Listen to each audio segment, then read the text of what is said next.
आप सब ने अपने जीवन में एक कहावत तो सुनी ही होगी कि एक चुप 100 को हराए।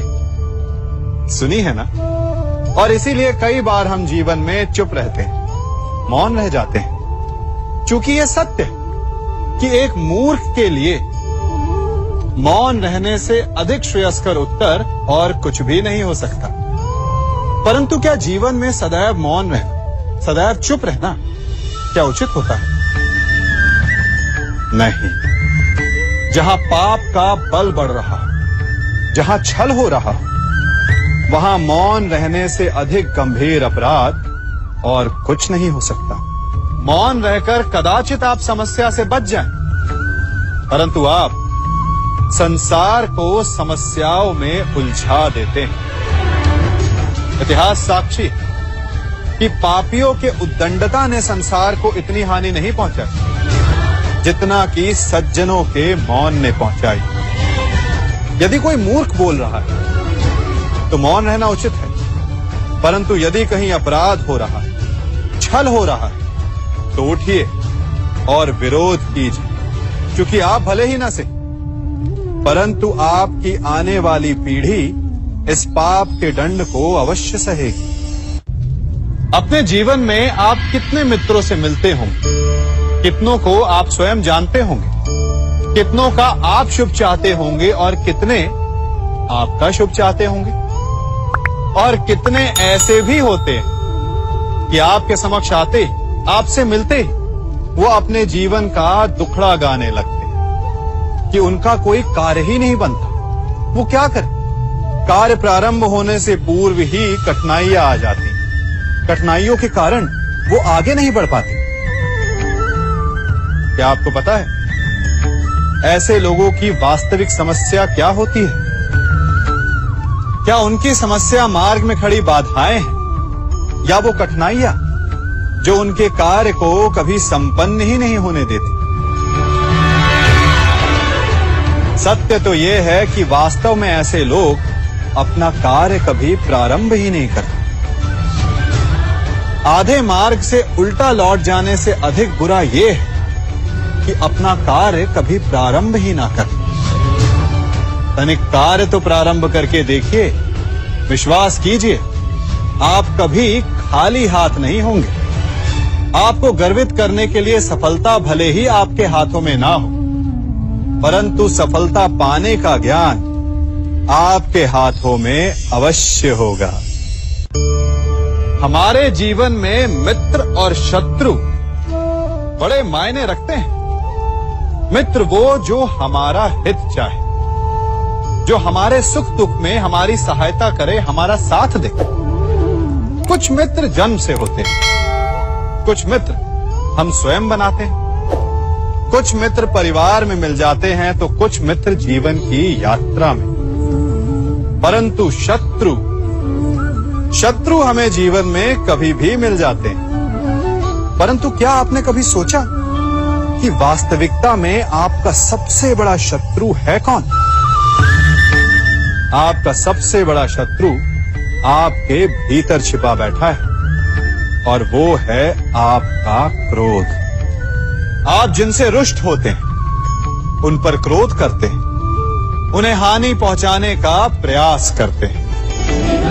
परंतु तनिक शांत मन से सोचिए, जिन्हें आप हानि पहुंचाना चाहते हैं, ऐसा करने से पूर्व आप स्वयं भीतर से जलते हैं। क्रोध एक सुलगते हुए अंगारे के समान होता है, जिससे आप अपने शत्रु को जलाकर भस्म कर देना चाहते हैं। परंतु ऐसा करने से पूर्व आपको स्वयं उस सुलगते हुए अंगारे को उठाना पड़ता है, और शत्रु से पहले स्वयं को जलना पड़ता है, उसकी पीड़ा सहनी पड़ती है।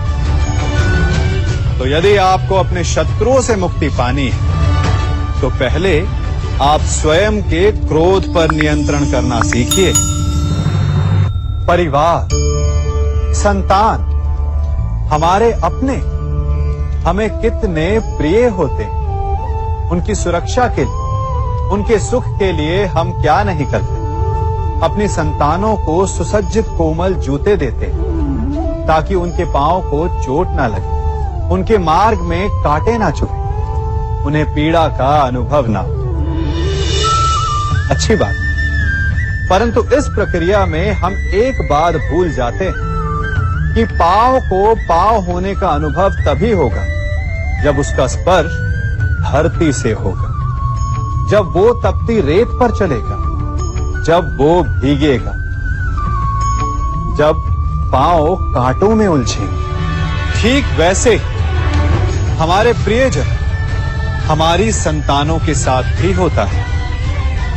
हम उन्हें जीवन का सुख तो देते हैं, परंतु उन्हें जीवन का अनुभव करना ही नहीं सिखाते। करने दीजिए उन्हें अपने जीवन की कठिनाइयों का सामना, लड़ने दीजिए उन्हें अपने मार्ग के कांटों से। यदि स्वयं सीखेंगे तो अपनी आने वाली संतानों को भी सिखा पाएंगे, है ना? ज्ञान, दान, मान, परमार्थ, इन्हें सबसे बड़ा धर्म कहा गया है। और ये धर्म है भी, परंतु धर्म का पालन भी सोच समझ कर करना चाहिए। यूं समझिए कि आपके पास एक बीज है। यदि आप उसे अच्छी माटी में बोते हैं तो वो फलेगा, फूलेगा, उसे देखकर आपको सुख मिलेगा। और यदि आपने उस बीज को कीचड़ में डाला तो क्या वो उगेगा? क्या उसका जन्म होगा? नहीं, वो कीचड़ में सड़कर अपना अस्तित्व खो देगा और कीचड़ का अंश बन जाएगा। और यही नियति ज्ञान, मान, दान और उपकार की भी होती है। सुपुत्र को दिया गया ज्ञान, उस पर किया गया उपकार फलेगा, आपको सुख देगा, अपनी श्रृंखला बनाएगा। और कुपुत्र को दिया गया ज्ञान, उस पर किया गया उपकार कीचड़ में डाले गए बीज के समान है, जो अपना अस्तित्व खो देगा। हम सब अपना जीवन शांति से जीना चाहते हैं, अपना हर पल आनंद में भोगना चाहते हैं, परंतु ऐसा नहीं कर पाते। कारण क्या? कारण है इस समस्या का? क्या हमारे शत्रु इसका कारण है, या हमारे उत्तरदायित्व, या फिर समय की कमी? नहीं, कारण है हमारा भय। ये भय कि कोई क्या कहेगा, हमारे विषय में कोई क्या सोचेगा, है ना? हम स्वयं जीते हैं, स्वयं मरते हैं, तो फिर जीते समय संसार की चिंता क्यों करते हैं? हाँ, संसार का अहित ना कर, ये बात अवश्य ध्यान में रखने योग्य है। परंतु संसार के सोच की चिंता करके स्वयं का जीवन नष्ट कर, ये कहां तक सही? जब आप आनंद में नाचें तो ऐसे नाचें कि जैसे आपको कोई देख ही नहीं रहा है। जब आप गाएं तो ऐसे गाएं कि आपको कोई नहीं सुन रहा। स्वयं को संसार समझें और इस धरा को स्वर्ग समझें। यदि अपने जीवन में आप 4 पल भी ऐसे जी पाए तो आपका जीवन सफल हो जाएगा। मनुष्य के जीवन में कितनी कठिनाइयां आती हैं, एक से एक बढ़कर जटिल समस्याएं आती हैं कि मेरा भविष्य क्या होगा, मेरे संतान का भविष्य क्या होगा, क्या मेरा ऋण चुक पाएगा, क्या मैं भविष्य में अपना इच्छित लक्ष्य पा पाऊंगा? परंतु एक बात बताइए, क्या वास्तव में ये कठिनाइयां, ये समस्याएं इतनी जटिल हैं? क्या इनमें इतनी शक्ति कि ये आपका मार्ग रोक सके? क्या इनका उत्तर पाना इतना जटिल है?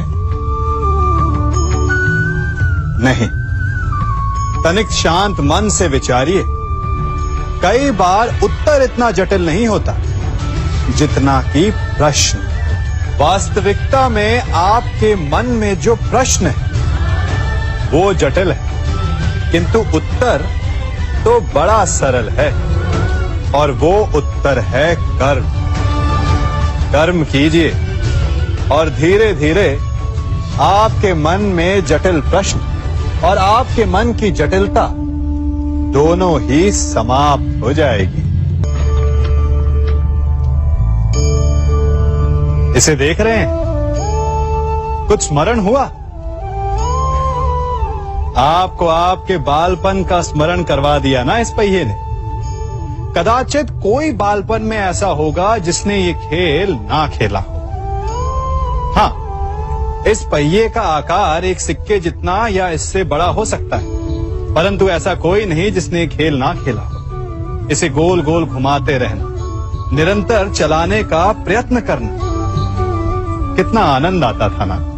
हमें उन पहियों के खेल से मिले मनोरंजन का आनंद स्मरण हो आता है, परंतु उन पहियों के खेल से बालपन में मिली सीख हम अधिकतर भूल जाते हैं।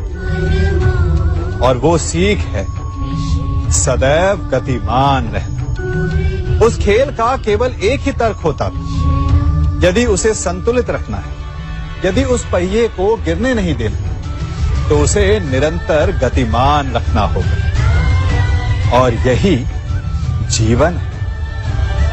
जीवन में यदि सुख दुख, हानि लाभ, आनंद और कष्ट का संतुलन बनाए रखना है, तो सदैव गतिमान रहिए।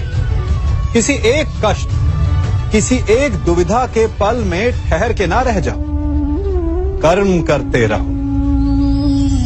विचार कीजिएगा।